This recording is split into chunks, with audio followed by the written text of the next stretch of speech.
바울이 지금 1차 여행을 바나바와 함께 계속하고 있죠.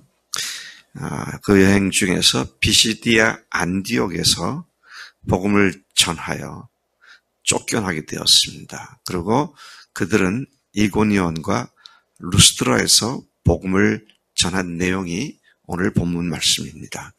1절부터 7절까지는 이고니온에서 전도한 내용들이 기록되어 있고, 그 다음에 18절부터 18절까지는 루스드라에서 복음을 전한 사건들을 기록하고 있습니다. 이 두 도시에서 어떻게 사역했는지를 다시 한번 묵상해 봅니다. 이고니온에 도착을 한 두 사도는 그들의 관습대로 유대인 회당에 들어가 복음을 전했고, 그 결과 많은 유대와 헬라 사람들이 믿었습니다. 많은 유대인 그리스도인들과 헬라인 그리스도인들이 믿게 되었다. 그러나 그곳에서도 역시 복음에 순종하지 않고 하나님과 복음을 거역한 유대인들이 이방인들을 선동하여 제자들에게, 형제들에게 적대감을 품게 만들었습니다.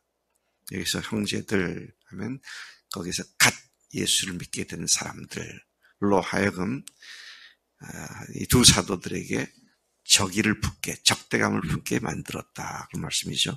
그러나 두 사도들은 거기서 오래 있으면서, 제가 오래 있으면서가 특별히 눈에 들어오더라고요. 여전히 앞 도시 안디옥에서 당했던 어려움과 같은 종류의 어려움을 당하는 상황인데도 거기에 오래 있었다. 이고니온, 오래 있던 곳, 이렇게 기억이 드는데요. 있으면서 뭘 했습니까? 주를 힘입어 담대히 복음을 전했고, 그리고 주께서 두 사도들의 손으로 행하신 표적과 기사를 통하여 하나님의 은혜의 말씀을 증언하셨습니다. 하나님께서 증언하셨다. 은혜의 말씀인 그리스도를 뭘 통해서? 사도들의 손을 통하여 이적을 베품으로써 그렇게 하나님의 말씀을, 은혜의 말씀을 증언하셨다. 증언하신 분이 하나님이시다는 사실을 이야기하고 있는 것이죠.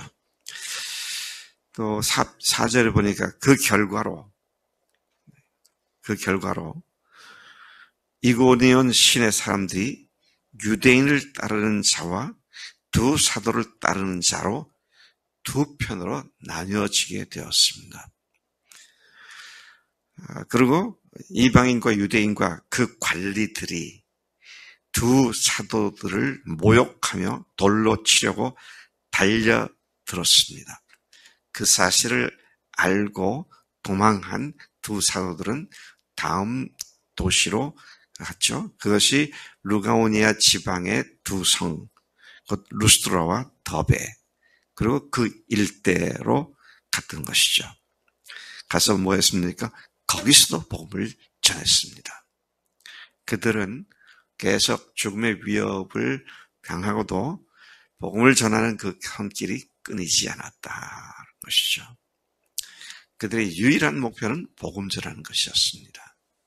오늘도 이것이 우리들의 삶의 목표가 돼야 마땅한 줄로 믿습니다.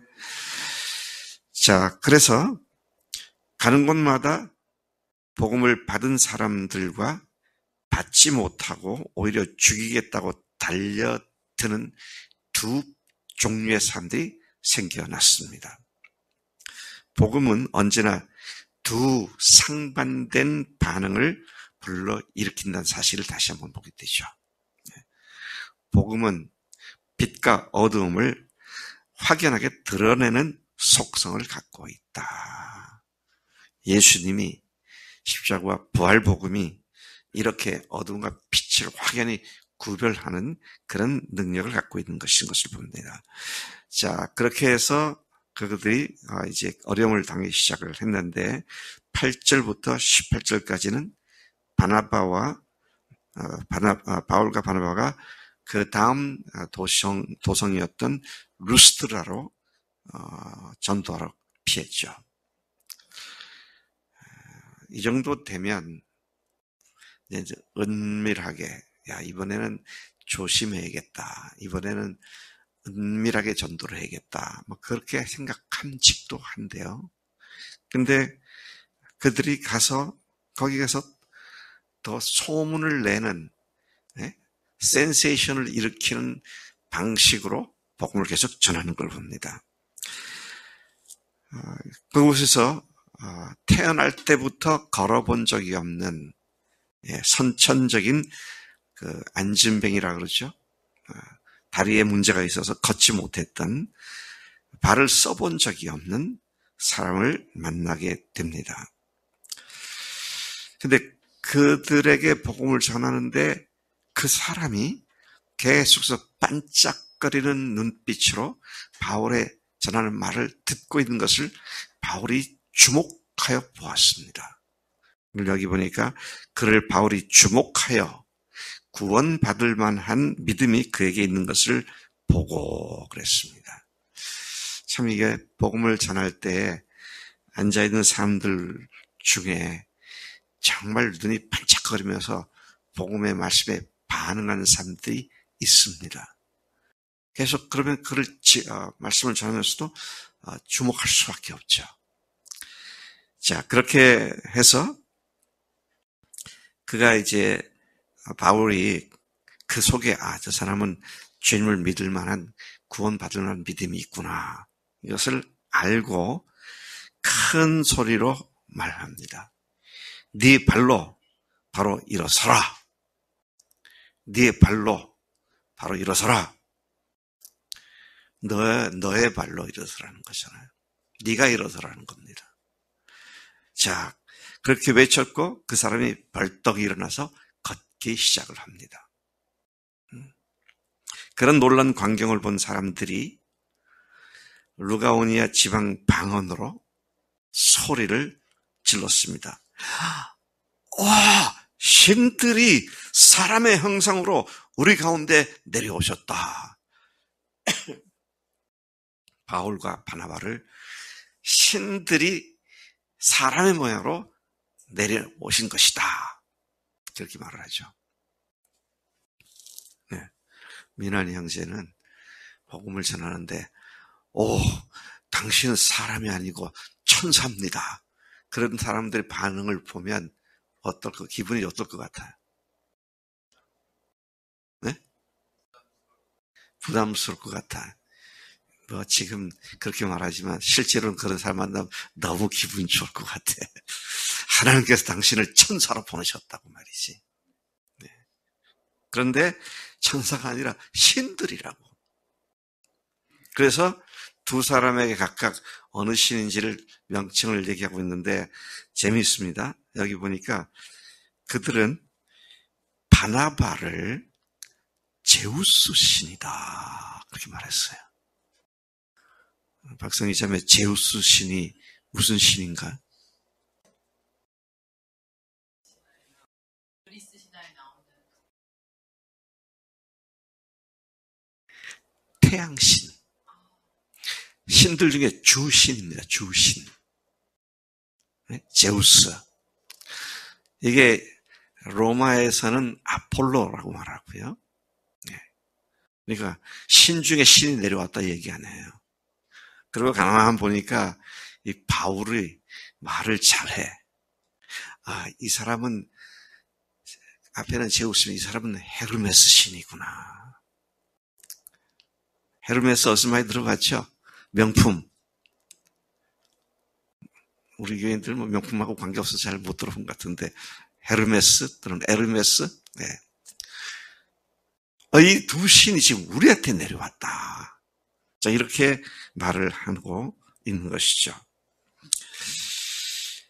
그랬더니 그 소문이 퍼져가지고요. 성 밖에 있던 제우스 신당에서 제사장 역할을 하는 사람이 소와 화환들을 가지고 바울이 머무는 집에 앞에 와서 무리와 함께 제사하고자 하는 일까지 생겨났습니다.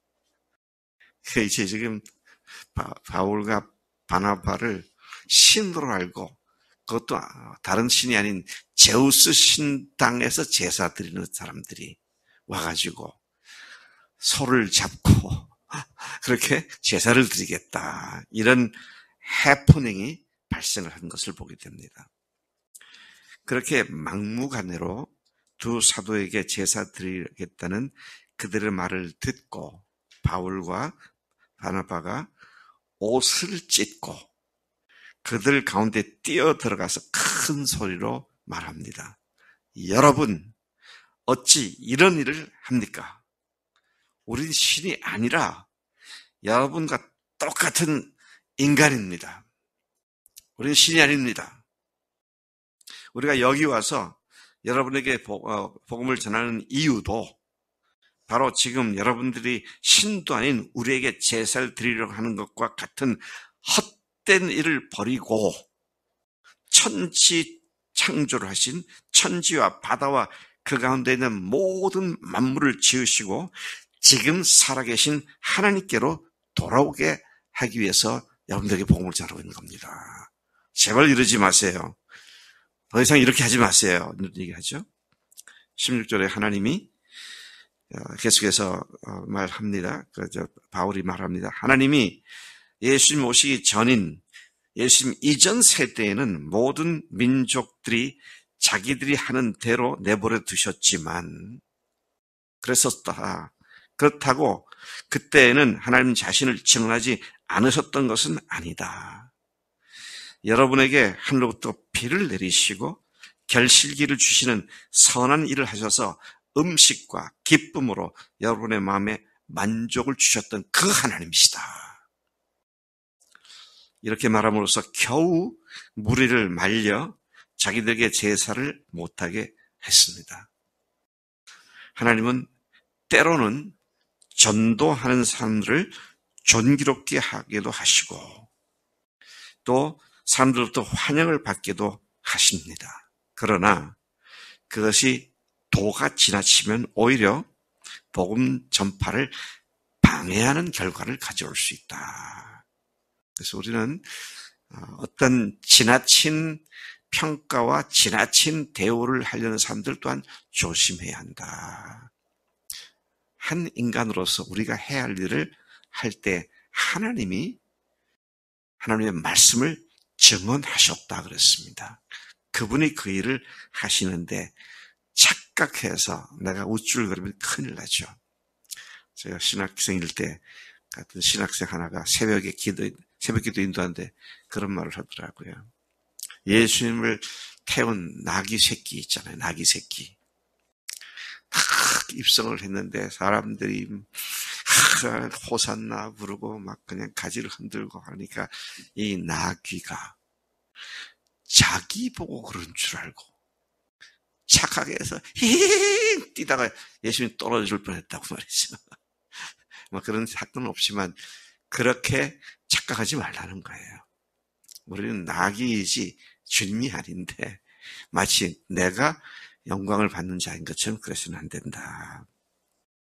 모든 일도 도가 지나치면 안 된다. 자기 분수를 알고 자기 분수에 맞게 일을 해야 한다. 하나님 아버지, 이 시간 참 바울이 가는 곳마다 쫓겨나고 도망치고 얻어맞고 또 드디어 루스드라에서는 돌에 맞아 죽은 사람처럼 되어버린 그런 역경 가운데서도 한시도 그치지 않고 자기를 돌로 쳤던 그 사람들에게 다시 찾아가서 복음을 전한 놀라운 열정을 저희들이 봅니다. 아버지 하나님, 오늘 우리가 있는 장소에서 끊임없이 예수님이 하나님이시라고, 예수님이 죽으시고 부활하신 하나님이시며 주님이시라고 선포하고 증거하는 일을 끊이지 않고 고장난 테이프처럼 녹음기처럼 계속 반복해서 복음을 전하는 우리 삶이 되도록 인도해 주시기를 빌곤합니다. 그렇게 순종하며 살겠습니다. 감사합니다. 예수님의 이름으로 기도드렸습니다. 아멘. 아멘.